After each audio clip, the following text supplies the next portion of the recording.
దళపతి విజయ్ ఇప్పుడు real life hero మాత్రమే కాదు, రియల్ లైఫ్ హీరో కూడా అయ్యారు.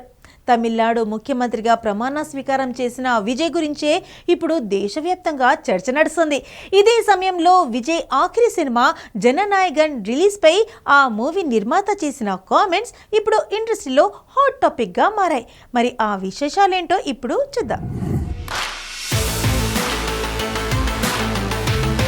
తమిళ రాజకీయాల్లో గత కొన్ని రోజులుగా నెలకొన్న ఉత్కంఠకు తెరదించుతూ టీవీకే పార్టీతో సినీ హీరో దళపతి విజయ్ అధికారంలోకి వచ్చారు.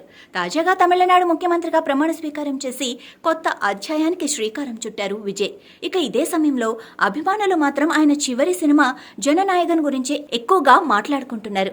డైరెక్టర్ హెచ్ వినోద్ తెరకెక్కించిన ఈ సినిమాను సంక్రాంతి కానుకగా విడుదల చేయాలని మేకర్స్ ప్లాన్ చేశారు. కానీ సెన్సార్ సంబంధిత ఇబ్బందుల వల్ల ఆ రిలీజ్ కాస్త ఆగిపోయింది.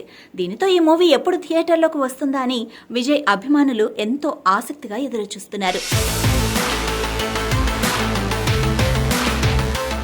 తాజాగా తమిళనాడు ముఖ్యమంత్రిగా బాధ్యతలు చేపడుతూ విజయ్ చేసిన ప్రమాణ స్వీకార కార్యక్రమానికి హాజరైన నిర్మాత వెంకట్ కె నారాయణ మీడియాతో మాట్లాడుతూ ఆసక్తికర వ్యాఖ్యలు చేశారు. అందరూ జననాయగన్ సినిమా గురించి మాట్లాడుతున్నారు, కానీ ఇప్పుడు విజయ్ నిజంగానే తమిళనాడు జననాయగన్ అయ్యారు అంటూ సెన్సేషనల్ కామెంట్స్ చేశారు.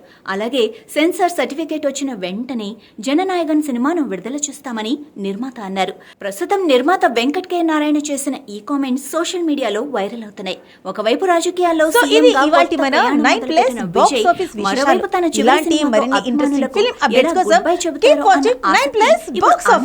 మరింతగా పెరిగిపోయింది.